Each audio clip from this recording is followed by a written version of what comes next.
warahmatullahi wabarakatuh. Alhamdulillah ya kita bisa berjumpa kembali di channel Senang Tani bersama saya Titis. Semoga Anda tetap senang untuk menjadi petani. Gimana nih kabar sahabat Senang Tani semua? Semoga sehat selalu ya dan tetap semangat untuk bertani. Sahabat Senang Tani, menurut data BMKG memperkirakan bahwasanya sebagian besar wilayah Indonesia ini akan memasuki musim kemarau pada kisaran bulan April sampai bulan Juni. Jadi sangat penting sekali untuk mempersiapkan musim kemarau mendatang ini. Dan pada kesempatan kali ini kami akan berbagi tips bagaimana cara untuk mempersiapkan budidaya tanaman pada musim kemarau dan hal-hal apa saja yang harus kita persiapkan selama musim tersebut. Jadi simak video kali ini sampai akhir untuk tahu lebih lanjut mengenai apa saja nih yang harus dipersiapkan untuk menghadapi musim kemarau mendatang.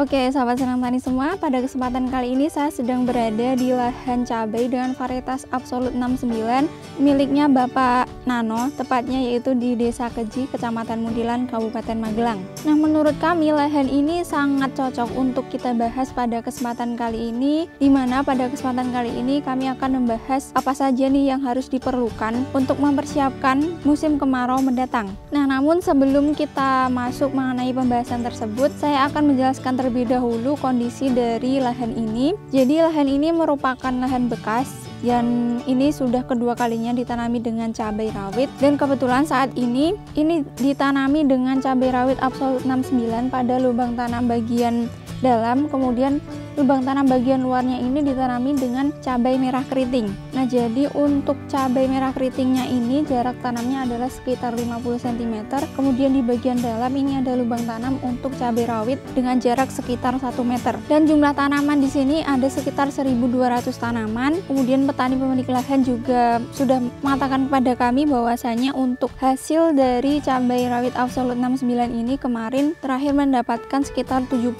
kg dari total sekitar 1.200 tanaman, dan saat ini sudah petikan yang ke-16 kali. Dan bisa dilihat di sini ya sahabat Senang Tani semua bagaimana kondisi tanaman dan juga banyaknya buahnya, yang menurut kami ini sangat istimewa karena di sini sudah petikan yang ke-16 kali dan hasilnya juga sangat memuaskan, yaitu sekitar 70 kg dari sekitar 1.200 tanaman. Padahal di sini ini merupakan lahan bekas dengan sistem yang digunakan saat ini adalah tumpang sari dengan cabai merah keriting. Menurut kami ini hasilnya sangat memuaskan. Nah, pada kesempatan kali ini kami juga akan merekomendasikan varietas ini untuk ditanam di musim kemarau mendatang. Mengapa? Karena di musim kemarau ini biasanya serangan virusnya sudah merajalela. Jadi mengapa di musim kemarau banyak tanaman cabai yang terserang virus? Nah, hal ini dikarenakan suhu di musim kemarau yang lebih tinggi ini memungkinkan hama vektor dari virus kuning ini bisa berkembang biak lebih cepat. Jadi tentunya akan lebih cepat untuk menyebarkan virus Gemini yang menyebabkan penyakit kuning pada tanaman cabai. Nah, jadi penting sekali untuk menanam varietas yang sudah terbukti tahan virus kuning. Salah satunya yaitu Absolut 69. Dan mungkin sahabat Senang Tani semua juga ada yang sudah mencoba menanam varietas ini dan sudah banyak juga dibuktikan oleh para petani bahwasanya varietas ini terbukti tahan virus, kemudian hasilnya juga sangat memuaskan. Jadi sahabat Senang Tani semua tidak perlu ragu lagi varietas apa yang akan ditanam di musim kemarau. Absolut 69 bisa menjadi salah satu solusi dari masalah tersebut. Namun mungkin bagi sahabat Senang Tani semua yang belum pernah menanam varietas Absolut 69 ini, akan saya coba sedikit jelaskan bagaimana karakteristik dari cabai Absolut 69 ini. Nah, jadi Absolut 69 ini tipenya adalah tipe merunduk. Jadi ini tidak setipe dengan Ori 212. Kemudian karakteristik buahnya ini adalah berwarna hijau muda saat masih muda, kemudian lama-kelamaan saat sudah matang dia akan berwarna semi merah. Jadi dia tidak bisa berwarna merah menyala seperti pada tipe Ori, namun warnanya saat matang ini akan berwarna jingga atau semi merah. Kemudian untuk ukurannya ini cenderung lebih panjang dibandingkan dengan tipe Ori. Kemudian karakteristik dari tanamannya adalah bentuk daun yang sedikit bergelombang dibandingkan dengan tipe-tipe yang lain. Jadi salah satu ciri utama dari tanaman yang sudah tahan virus adalah karakteristik daunnya yang bergelombang. Nah, hal inilah yang memungkinkan daun dari tanaman cabai Absolut 69 ini tidak disukai oleh serangga vektor yang bisa menyebabkan virus kuning. Kemudian untuk kelebihannya yaitu yang pertama sudah terbukti tahan virus. Kemudian untuk serangan patogen penyakit yang lain bisa dilihat di lahan ini dengan kondisi lahan yang sangat rimbun karena ditumpang sarikan dengan tanaman cabai merah keriting. Alhamdulillah di sini untuk serangan layu kemudian serangan antraknosa bisa dikatakan masih aman walaupun ada, namun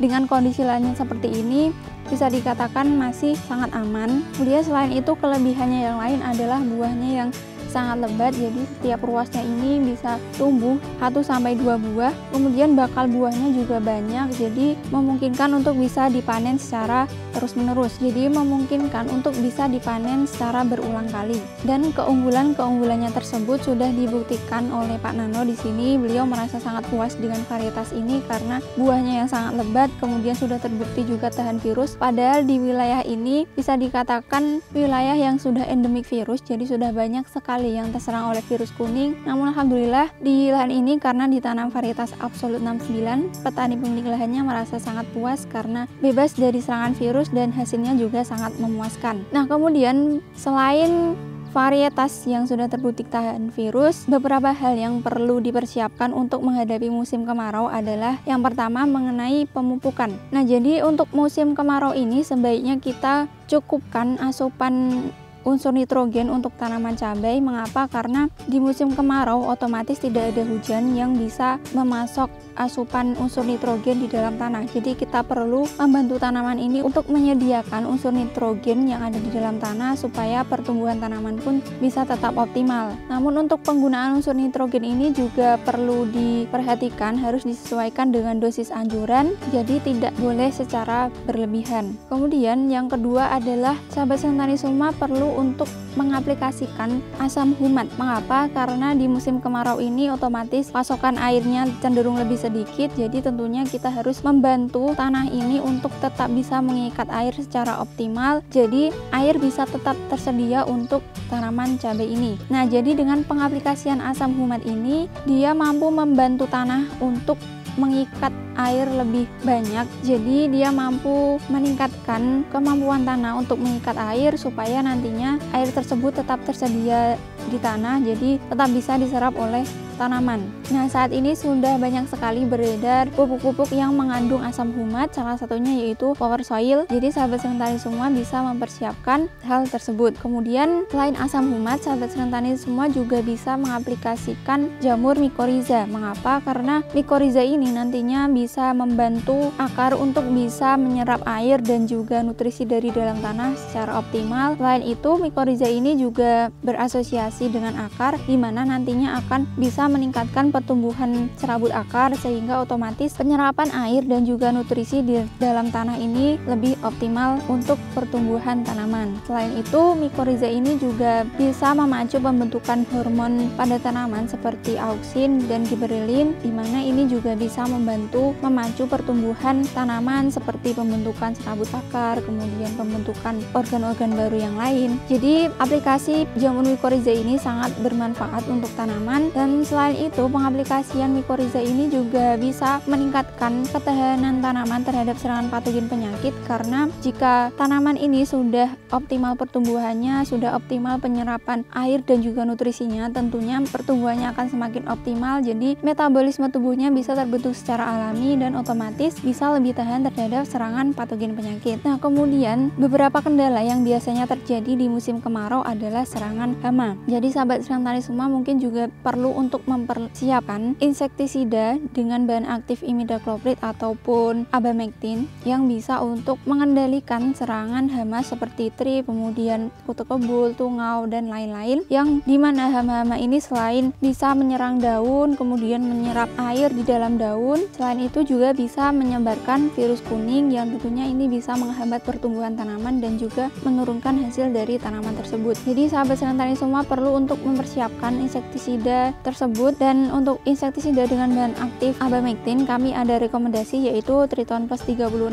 EC. Kemudian untuk insektisida berbahan aktif imidacloprid kami ada rekomendasi yaitu Narador 30 EC. Sebenarnya untuk merek dagang ini sangat banyak sekali beredar di pasaran, jadi sahabat Senang Tani semua bisa menyesuaikan dengan ketersediaan yang ada atau bisa menyesuaikan juga dengan modal atau budget sahabat Senang Tani semua. Namun sudah kami rekomendasikan beberapa merek dagang yang menurut kami sudah terbukti keunggulannya, jadi mungkin itu juga bisa menjadi rekomendasi untuk sahabat Senang Tani semua. Oke, mungkin itu ya sahabat Senang Tani semua apa saja yang perlu dipersiapkan untuk menghadapi musim kemarau mendatang. Nah, berbicara mengenai bagaimana nih perawatan yang dilakukan oleh petani pemilik lahan di sini, barangkali sahabat Senang Tani semua ada yang bertanya. Jadi untuk perawatan di sini karena ini merupakan lahan bekas, jadi untuk perawatan yang dilakukan oleh petani pemilik lahan di sini adalah dengan melakukan pengocoran pupuk NPK dengan interval seminggu sekali. Kemudian untuk penyemprotannya ini dilakukan penyemprotan pupuk downward downfall saat fase vegetatif. Kemudian saat memasuki fase generatif ini disemprotkan dengan pupuk MKP.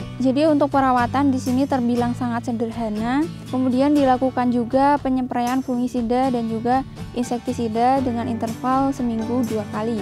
Nah, jadi untuk perawatan yang dilakukan oleh petani di sini bisa dikatakan sangat sederhana. Namun untuk hasilnya bisa dilihat di sini buahnya sangat lebat dan kondisi tanamannya yang masih sangat sehat di petikan yang ke-16 ini. Jadi hal tersebut tidak lepas dari pemilihan varietas yang sudah terbukti unggul. Oke, mungkin itu saja yang bisa saya sampaikan pada kesempatan kali ini. Dari apa yang sudah saya sampaikan tadi, akan coba saya simpulkan bahwasanya untuk menghadapi musim kemarau mendatang ada beberapa hal yang harus kita persiapkan. Yang pertama yaitu pemilihan varietas yang sudah terbukti tahan virus, karena di musim kemarau ini cenderung lebih banyak serangan virusnya, di mana populasi hamanya semakin meningkat, jadi otomatis penyebaran virus kuningnya bisa semakin meningkat juga. Kemudian yang kedua adalah perlu sekali untuk mencukupi asupan unsur nitrogen pada tanaman, karena di musim kemarau otomatis tidak ada hujan, jadi asupan nitrogen dari alam tidak tersedia, jadi kita harus membantu untuk mencukupi kebutuhan nitrogen bagi tanaman dengan melakukan pemupukan nitrogen yang cukup. Kemudian selain itu kita juga bisa menambahkan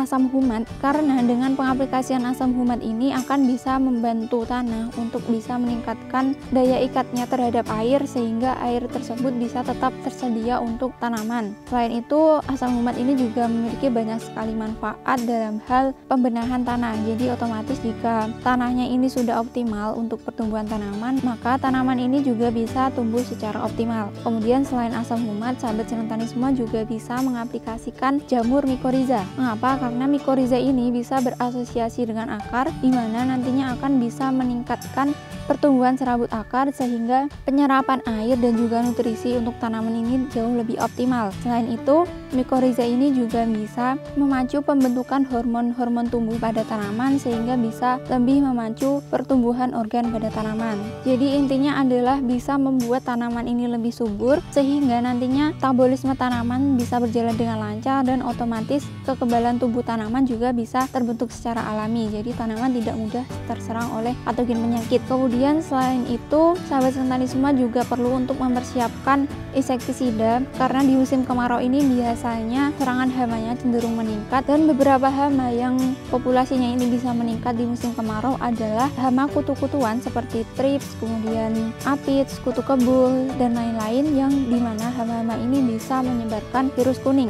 Jadi perlu sekali untuk mempersiapkan insektisida dengan bahan aktif seperti abamectin ataupun imidacloprid. Nah, sekian video kali ini, semoga bermanfaat untuk sahabat Senang Tani semua, dan jika dirasa bermanfaat silahkan di-share ke teman-teman yang lain. Jangan lupa like, komen, dan subscribe supaya tidak ketinggalan informasi dari kami selanjutnya. Terima kasih sudah menyaksikan video kami, sampai jumpa di video-video kami selanjutnya. Tetap semangat, jaga kesehatan, dan jangan lupa untuk selalu bersyukur. Wassalamualaikum warahmatullahi wabarakatuh.